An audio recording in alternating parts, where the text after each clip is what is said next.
Welcome to MTMG's IT Roundtable, where we bring the power of human connections to the tech world. Our experts become part of your team, so whatever tech problem is keeping you up at night, we can help you solve it.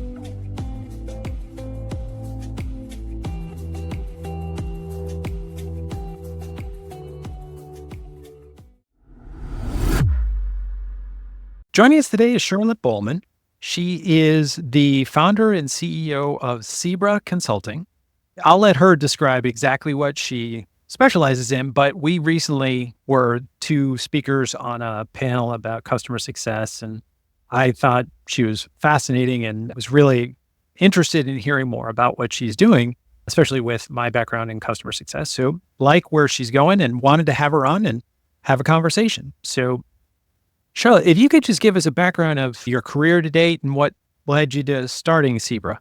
Yeah, absolutely. Thank you, Paul, and very happy to be here today. In my career history, I spent the first 8 years of my career actually in internal talent acquisition roles. So nothing related to customer success, but I worked for kind of large corporate organizations. And at some point, I decided I wanted to take my career closer to where the revenue part of the business was. And I also wanted to get into the world of SaaS, get into the world of startups and understand how that worked, having worked for very big organizations so far. So I made the switch. I took my kind of internal HR experience and transitioned it into HR SaaS organizations, what joined within customer success, and haven't really looked back since. So I've spent the last 9 years building my kind of leadership career in customer success and just love the space. Most of that time I've spent in sort of full-time positions. I built up customer success functions from scratch. And I also worked at a much larger, mature scale-up company as well for a period of time where I just led different teams within their CS structure. And so all of that sort of led me around, nearly 18 months ago now, deciding to set up my own consulting business in the space. Partly to just work with lots of different types of customers and clients in different organizations. I think for me, HR SaaS was what I knew, but I was keen to branch out of that and leverage my experience in different industry sectors. And I think the other thing was that actually I found what I really enjoyed was looking at setting up best practices within customer success from scratch and working with really small startups on, okay, how do you start off in customer success? What do you do to embed best practice from the beginning? And so that's what I've focused on in my consulting journey so far. Very good. You mentioned starting up a CSM group from scratch. So when you are doing that, what are the most critical steps to ensure the long-term success? And how do you prioritize things like hiring, processes, tools, things like that? Yeah, I think that can be a difficult juggle when you first either join an organization or you're first working with an organization, for me as a consultant. Partly because I think in my nature, and maybe this is true for lots of people, you want to do everything. So you want to do everything really quickly. So prioritization can be difficult. What I always find the most useful is to spend the first period of time really just in analysis and review mode. So it's okay, where is the company at right now? Do we have a customer base? What does that customer base look like? How big are they? How many are they? What stage of the journey are they at? And then looking across the organization and understanding what role CS plays or what role they want them to play in that organization. For example, will CS be looking after renewals? Will they be looking after growth and expansion in customer accounts? Because all of those decisions make a big difference as to what your org structure look like, who you want to hire, and the types of tools you need. So for me, that's the first step, understanding the basics, and then you can build some elementary processes and you can start to hire in some of your first kind of team members off the back of that. It's a tough thing to do, especially starting from scratch, but it really is helpful when it's an outside person, someone to come in that is not involved in the day-to-day hustle and bustle of the entire organization, but can be that person to say, okay, slow down. Here's how I can help you focus. Here's how I can help you do what you want to do, but make sure that you're taking the time to do that. So I think it's really valuable. But thinking about that, how do you inspire and lead a high-performing customer success team? I guess, what qualities do you prioritize when hiring for a team, and how do you foster a culture of continuous improvement? Yeah, I think that's a great question. What I look for, honestly, the core competency, the first piece that I've always looked for is agility. I think within customer success, such a big part of the job as a CSM is keeping lots of plates spinning and knowing when to let some things drop, when to pick other things up, what needs prioritizing and what needs attention. And so the ability to be agile and respond to needs and understand how to keep all of that running is really important, or at least the potential to be able to develop in that space, I think for me is really critical when I'm hiring a CSM. I think also the real desire to problem solve, the real desire to make something successful, understand something and look at how to make it work. Because when you're working with customers, that's really what you need to do. You need to look at where they are and say, how are they going to get the most value and ROI out of their partnership with this product? How do I help them do that? What do I need for them to do that? And that's a real kind of like problem solving mentality that I think is also really important as a CSM. So I think when I'm hiring, I look for those pieces. I've never filtered out by specific industry backgrounds with CSMs or something like that. I don't think they need to necessarily come from a direct competitor or something like that before. I think it's more important that they have the right skills and competencies to take on the role and learn the product quickly. And then in terms of continuous improvement, the way I work as a leader, honestly, is to get everybody in my team to be part of that continuous improvement journey. It's not up to me to say, hey, here's how we're going to improve, go away and do it. It's what do you think?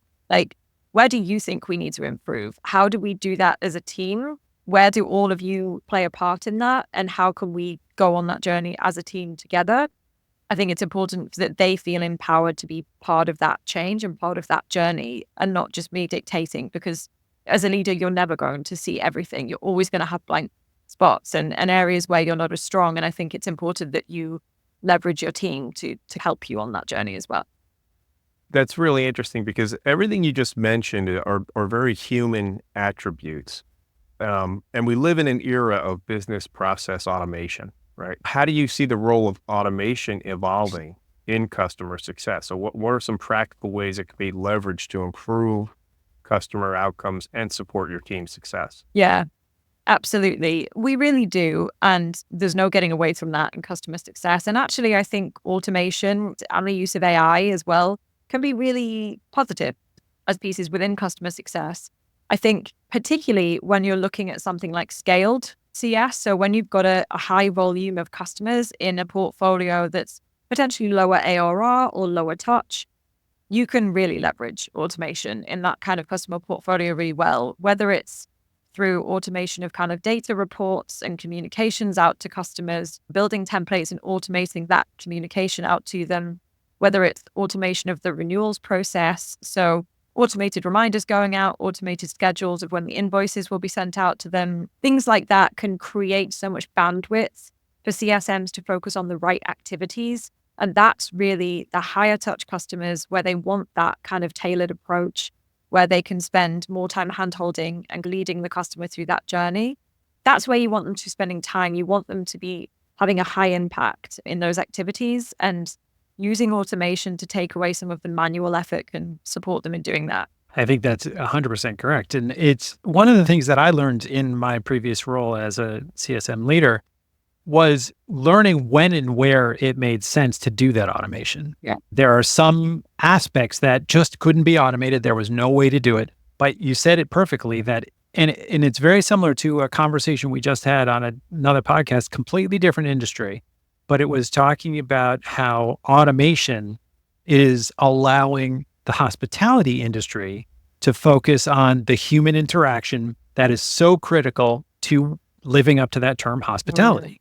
And so it's the same thing with customer success. It's you want that human connection to be there and give your team the time to automate all the things that they can, but then focus on that personal interaction. Exactly. Yeah, exactly. And I really do believe that. I do think it's a balance. I think some customers you have, particularly where they are strategic enterprise-based customers, they have large partnerships with your organization.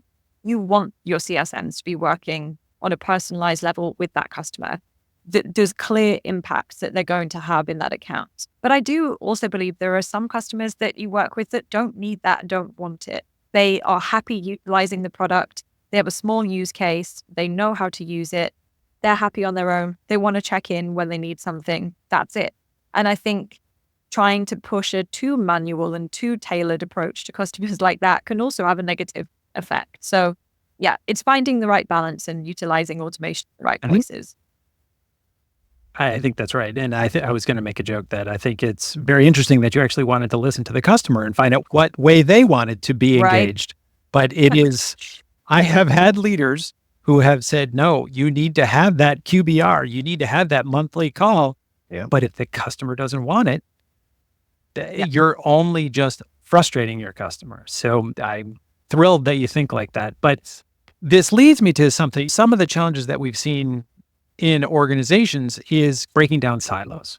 It's when your customer success has to work across different parts of your own organization that can create friction. Yeah. How do you navigate and overcome the challenges when you see that? Yeah. And I think that's friction that tends to be quite natural. I definitely seen it across a number of organizations, whether it's customer success and sales, whether it's customer success and product. Those are typical partnerships where that friction can occur. What I would say is, I always say to my teams, the key is understanding where those functions are coming from. So how are sales targeted? What are their objectives that they've been set to achieve? And how do they align with what customer success are trying to achieve? Same for products. Where are they driving to and what are their objectives? Because that can just help CSMs when they're working with somebody in product or somebody in sales. It helps them understand each other and the perspective that person has. So that's a really good starting point. I always say as well, regular communication and building those relationships. CSMs are going to be working with people across the organization regularly, and they're going to need them. We need people in sales and people in products and people in other functions to deliver on customer objectives. So those relationships are really crucial. You can't tap on someone's shoulder suddenly and expect them to do something if you haven't spent the time building that relationship and giving them context of the customer that you're looking after. I think that's really important. For strategic or more bigger enterprise accounts, I would also say having a co-owned account plan internally with regular sort of update cadences on that account plan can also be really beneficial. So you get everybody in a call together and say, okay, where are we at with customer Y? Here's where we were a quarter ago. Here's where we are now. Where do we need to be? Who's responsible for each of these actions and who's going to take that back to the customer? So the more kind of complex strategic account, that can be helpful to have everything documented as well. So I think you've touched on this a little bit, this next topic, with what you just answered, but what leadership strategies do you use to equip your team and with tools and insights to reduce churn, improve customer retention? And do you have a specific example or two of where you've implemented that? Yeah, that's a really good question. I would say outside of things like account plans, the word that I think my team's probably got sick of hearing from me was proactivity. When it came to renewals and renewal management as reducing churn, I think, in my opinion, no renewal or retention strategy is going to be effective if you try and deploy it a week before a renewal. It's not going to work. So I think for me, it was like, okay, treat all of your customer journey as your retention strategy. It's what are you doing from 3 months out of their implementation to look forward to their next renewal and say, what do we need to happen in the next 9 months? Say, in order for that to be successful in terms of the customer to renew and to expand into other products, into other use cases, whatever it is. I think that proactive management is really important, and having a very clear risk framework. I think as a leader, that's something that I've worked on with my teams in the past to say, here's a framework for how you assess risk in your customer account at any point in their customer journey. Utilizing your customer success platform or your CRM to track that risk per customer account and say, hey, this is where we see risk. Here's the action plan against those. Here's who's responsible for that and how we're going to run that through for the next 9 months until the renewal. It gives them more control and more ownership over that journey than if they're just waiting on the customer to tell them something at some point in the year before the renewal. That's how you end up with surprises. So for me, it's about being proactive. It's about enabling my team with the right frameworks and tools to assess risk and track account health and leading that customer on the right journey to success. I think the one other thing that I've seen work in the past is asking my teams, if you ask that customer today, would they renew when they're up in 6 to 9 months or a year from now? What would they say? And do you know that answer? And if they say, well, I wouldn't be comfortable asking that, there's a red flag. There's something that says, if you don't feel like they would say, yes, let's do it now. Can we start the conversation now? There's a problem. I shouldn't say it's a problem. There's a signal that's giving you something you can work on. There's some meat there that you can try to tackle to turn that relationship around. I'm sorry, I think I stepped on you. No, not at all. I absolutely agree. I think that's a great question to ask a CSM. And for me, it's similar in the sense of just never make assumptions. If you asked the question 3 months ago, you don't know that the answer is going to be the same now.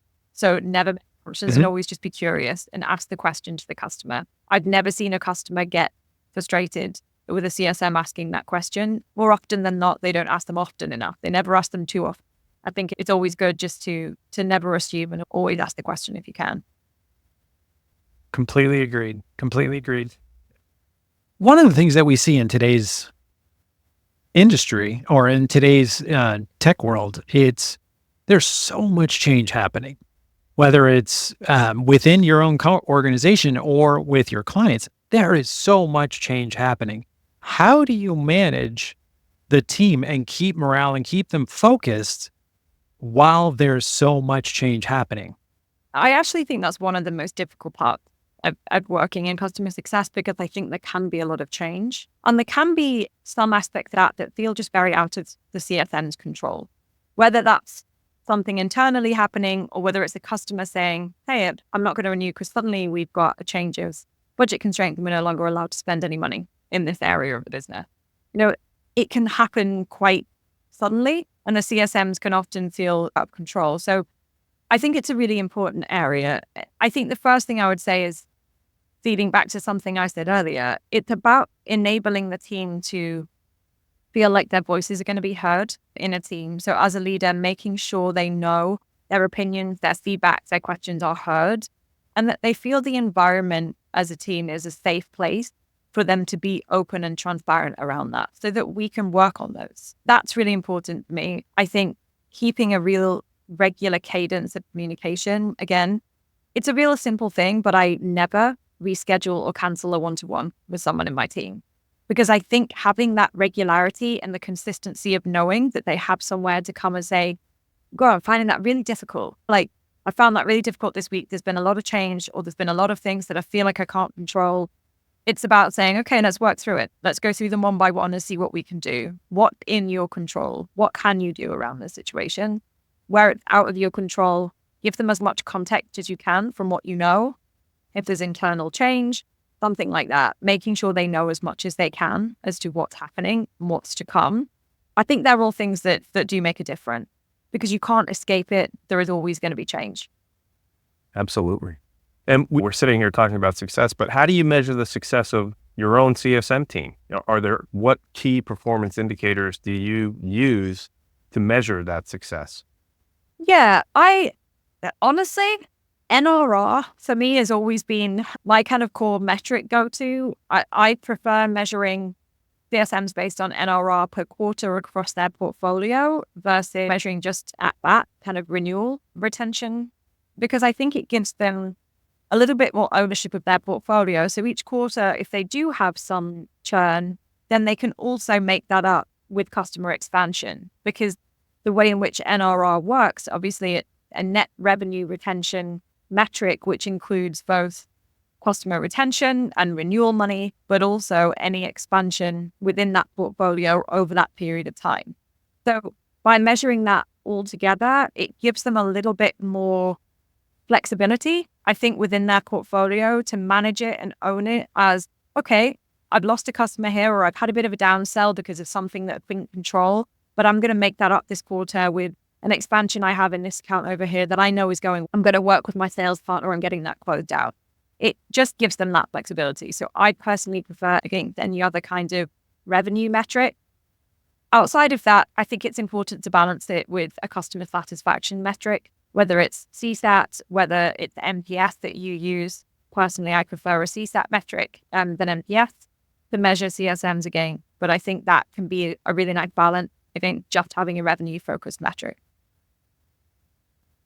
I would thoroughly agree, because just keeping revenue at a current pace or growing revenue is not truly a sign that the clients are happy. Exactly. And that there isn't necessarily a warning signal coming up. So I thoroughly agree. You really do need to find that balance between the two. But with everything changing the way it is, what do you think you can do to future-proof your team? What kind of things can you do to make sure that your team remains agile and is staying up to date and staying ahead of the curve? Yeah, I think it's really important. And actually, this isn't something that I've always done, but in more recent years, I've started to do with my teams, is that I always make sure, as kind of standard practice, they make time within their work week to just be curious about what's happening in customer success. So whether that's go and join a podcast, whether that's go to a networking event, whether that's go and just read something online that you've read, or connect in with some CS peers in a kind of networking group on LinkedIn, or there's so many different options where you can find information now. But I think it's really important for them to feel like that's just the status quo, and making time within your work week to do that, and gentle reminders as a leader to people in your team to make sure they do that when things get busy is really important. I think being curious about what's happening in customer success, never feeling like you know everything, always feeling like there's something you can learn, is the right mindset to have. Because as a function, we're not necessarily as mature as some other functions within a SaaS organization, and CS is evolving really quickly and has evolved really quickly over the past 10, 15 years. So I think it's really important that they stay on top of that and stay in line with innovation and understanding what's happening. Mm-hmm. I would thoroughly agree. I think, and there, as you said, there's an awful lot of resources available. Yeah. That was one of the things I loved when I was managing a team, was there are so many support groups. There's so many newsletters. There's so many groups that are offering best help, best tips, or things along those lines. That really is helpful. And that's one of the things I loved about the customer success industry in general, is that the people that are typically in it and the leaders that are typically in it are some of the nicest people. They genuinely want to help both their clients, peers, competitors. It is one of the least cutthroat parts of an industry I've seen. And it is just such a breath of fresh air. Yeah. So I think it's great. I totally agree. I've actually also found that personally in my kind of journey of setting up a consultancy. I reached out to mentors or peers within the CS community, and it being so supportive and so welcoming to giving advice and helping people out when they're setting up for the first time on their own. It's just been a really great experience. I think it's a wonderful community to be a part of. I would agree. It's just like local politics, right, Joe? Absolutely. Everybody is there to help you and up front. I kid. Joe is actually mayor of his town that he lives in. But in all seriousness, though, local politicians are a completely different breed.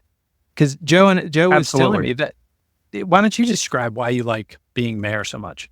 Yeah, and this is something that is pretty common amongst my peers or whatever, but most of the people that get involved in this are really just, they want to make the community better and they want to help people. And when you get into a position like mayor, it's fulfilling because people will come to you directly with issues or problems that they've got. And you actually have the ability to help them and to fix them and solve them. And so it's really very, like I said, fulfilling. And you just get to help people, and it's great.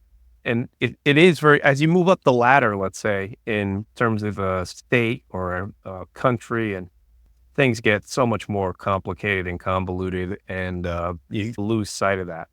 But at the local level, it's regardless of political party and so on, you do see that in people.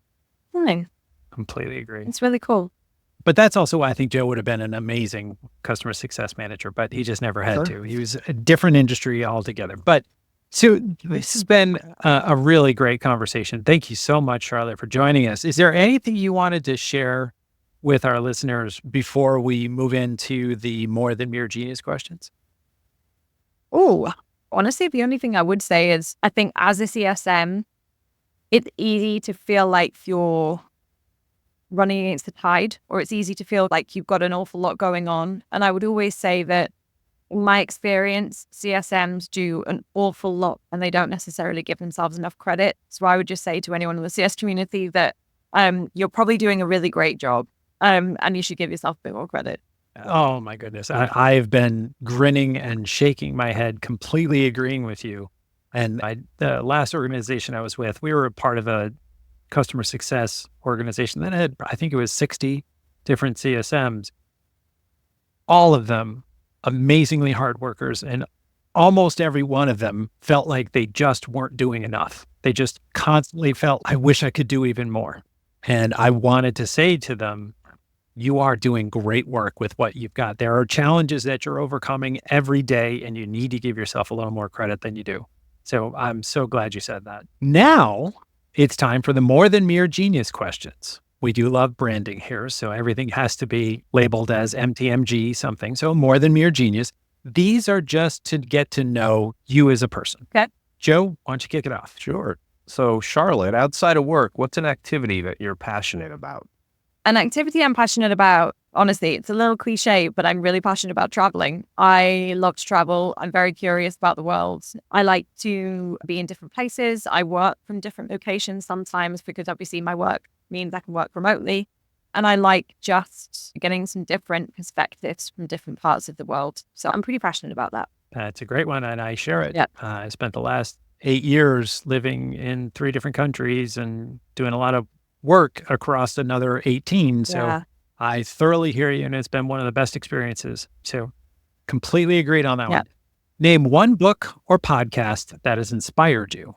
I'm going to forget the author, but a book that always has stayed with me since I read it is Ikigai, which is about the Japanese concept of finding your purpose. And I honestly just found it easy to relate to. And the concept has just really stayed with me. And really, they talk about not just finding something to do or finding a job. It's about finding your purpose in life and what you're really truly passionate about. And that's actually a concept that in Japan, they really follow. And that's something that they hold dear in their communities. And I just found it really helpful actually to think about that when I'm doing things at certain stages of my life. I'm like, am I really following my purpose? Am I really truly happy with where I'm going and what I'm doing? And it's a good sense check. So that book, Ikigai, I would hugely recommend. Love it. It's Interesting. funny that you say that, because when we were starting MTMG, that was one of the questions we were asking the people that were coming on as part of our consultants. I said, look, I know you can do X, Y, and Z, but what is it that you love doing? What is it that you get up and you think that was fun? That was a great thing to do. And some were at this organization's in IT. So you'd find some pretty interesting things that people were saying, I love doing a cloud migration. I just think it's the most fun. Not everybody would feel that way, but that was how we built the team, was we were looking for people that were passionate about the subject. So I will get the details from you, and I'll put it in the show notes so that I can find the book on the web and let people read it. But I think that's great. Yeah, for the notes, if you want to look at Francis Morales, Hector Garcia, these are the authors of Ikigai. Go. Who was an important mentor for you at any time in your life? I've had a few kind of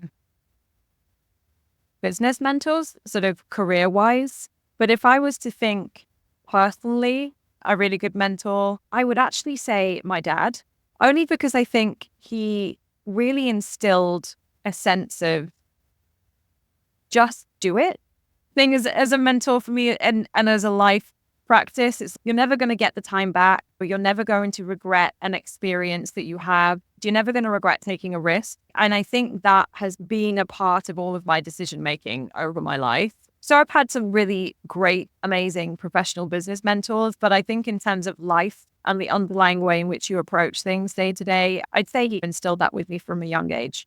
He also was a big traveler, so my love of travel also came from him.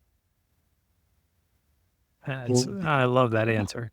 Which talent that you do not have would you most like to? I would love to be better at art. I'd like to be able to paint or draw. I cannot. terrible at that at school and still. So I think it's wonderful when people can do it. And it's just a talent that I do not have. So if I could, yeah, I'd love to be able to do that better. Thoroughly agreed. I never got beyond stick figures. It was for, if you could live anywhere in the world, where would it be? That's a really tough question for me because I love lots of different places because I travel so much. But I think if I had to pick somewhere, I'm actually going to give myself two. The first one would be Cape Town. Very big fan of Cape Town. Love it there a lot. And the second one would be Portugal. I think both of those places are beautiful and bring lots in different ways, lots to your lifestyle. So I'd say those two. Very interesting. Those are two new ones for us. Yep. Mm-hmm. What profession other than yours would you love to try? I think right now, honestly, I'd love to be an AI scientist.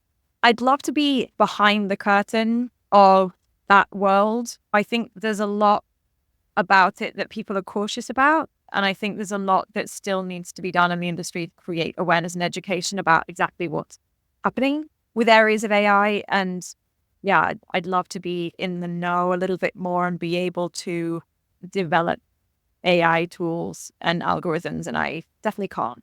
So yeah, I'd love to be able to do that. Very cool. Who is your favorite superhero?